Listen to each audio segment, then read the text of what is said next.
The garage. Perfect place for any petrol head to hide away from the world. I'm going to give you a quick tour of my 1971 TVR Vixen S2, but first,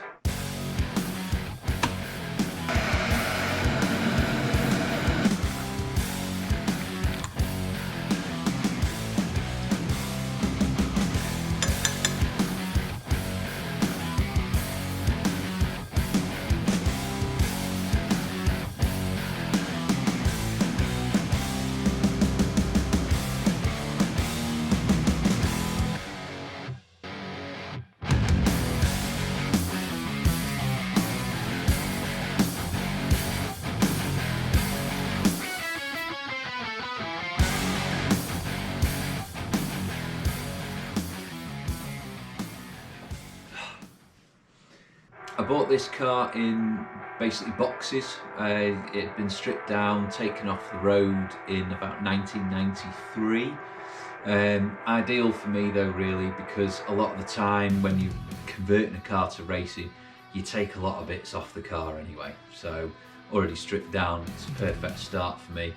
Fortunate thing was the chassis had already been redone, repainted, refurbed. Ideal for me then to just start building the car up as quickly as possible. It's been built to meet the HSCC 70s road sports regulations. Very simply, regulations are the car has to be as it came out of the factory, so factory suspension, brakes, engine spec basically has to be the same. We're allowed to modify the engine, but carbs had to be as they came out of the factory. Weights, it has to be a listed weight that was available in manuals or brochures from manufacturers. So there's quite a lot of restrictions on the car, basically making it where average Joe could bring the car along, put some safety equipment in it, and away you go. Kind of opens it up for everyone really. Take a look though at the 70s Road Sport website. That'll give you a bit of an idea on the types of cars that race with us, the different classes that are available. I'll probably go through that in more detail in another video.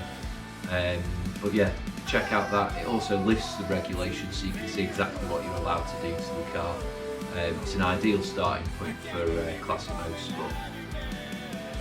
I'll take you around the car and just show you a few bits. You might notice I've not got an engine gearbox at the moment. Something happened at Alton Park.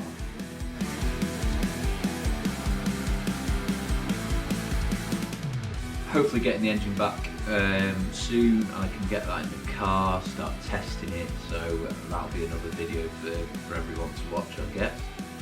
So let's take a look. Look into these eyes, you're wondering, is it just the price you pay for this? You're so ashamed. Look inside these jealous eyes, you'll never feel the pain that's in my mind. I'm so ashamed. We're starting again. Let's start over. Okay, so starting with the engine bay, no engine. We've got Triumph TR6 dual circuit brake booster, it was standard. Clutch, Alden igniter for the ignition, Filter King fuel filter, which is just basically right before it gets to the carbs. Got remote Mocal oil filter housing, just makes it a lot easier to swap out and drain the oil.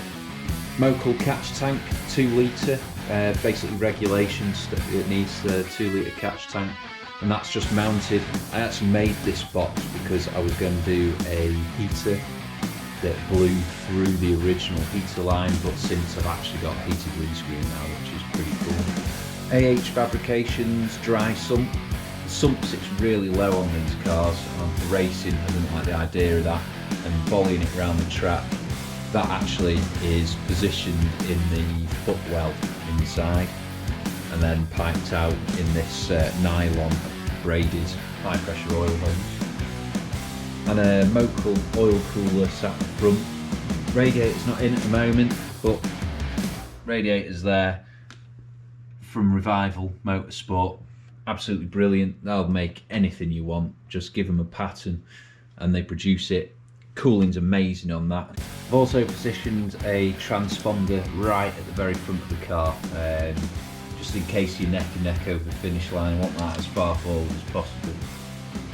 Suspension, basically completely standard brakes. All you can do is their Evo shock absorbers where you can adjust the ride height and the spring rate. It's also got a little damper notch on there, so you can actually change the damper rate on it.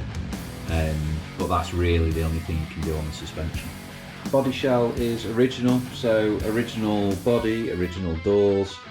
They're a little bit heavy because it's quite thick fiberglass, but yeah, the car's pretty light, weighing in at about 750 kilos.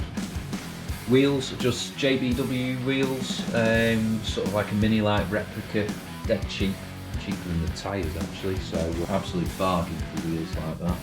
The back, it's a foam-filled alloy fuel tank, again made by Revival. That's then fixed in a firewall, just basically in case you get hit on the back.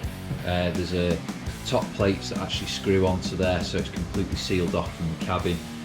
Inside there you've also got a fuel pump which then pumps the fuel line through the interior of the car. Inside, basically for the safety side of things, you've got a 4.2 litre fire extinguisher system that's plumbed in, so that will actually send it to the back and also through into the engine bay in case you have a fire. That has unfortunately already been used. So that's now freshly filled up, ready for next year. Battery bolted down to the floor. It's an Odyssey Extreme battery. Just basically still has a high ampage, but it's a smaller, lighter battery. Fuse box, installed plenty of fuses in the car, easily accessible in case something goes wrong. Rest of the dashboard is standard, just as it came, normal switches. All I've done is replace the gauges with VDO electrical gauges. The only original gauge is the Speedo, but the rest have been changed.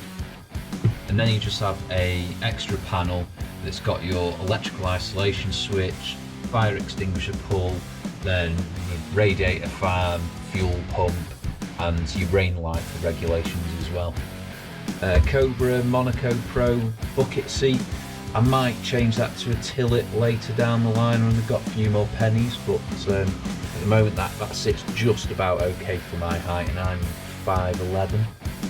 A nice wide rear view mirror as well, just the visibility is really good out the back of this car, and that just gives me a full, complete view of what's happening behind me.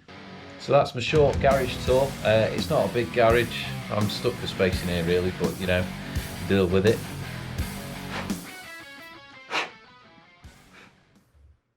There's a bit of work to do, engine, gearbox, a bit of fiberglass on the back, a new fuel line I'm going to put in, and I'll do some videos to show you sort of the progress on the build, ready for the start of the season in April. Now remember, we've teamed up with Twin Artichokes to do some really cool digital car artwork that we're selling in an NFT format, which is basically just a signature to say that it's original artwork and it's supporting the cause. 25% goes to charity. The rest of it goes to sort of the racing fund, but also helps me to sort of fund producing videos and different things like that, so you can sort of follow me on the journey through motorsport. Now don't worry if you don't know what an NFT is compared to a PCR. Tomkinson Tech can actually just send you an invoice with bank details. You can pay through the normal way, and with the receipt you basically get a high resolution image of your chosen piece, and also a certificate to give you your NFT number, because you could always sell it on in the future if you wanted to. Big shout out to Eddie Cooper Sounds. He produces some amazing riffs and sort of background music for me, so another shout out for another min track. Most importantly, make sure you like and share the videos. Go on my Instagram at TomkinTech share the posts, give me feedback. Got any questions, just drop a comment in there and I'm more than happy to help. Even advice. You've probably seen something on the car that could be done better. Drop me a comment, that's what it's all about. Until next time, make sure you keep hiding in that garage.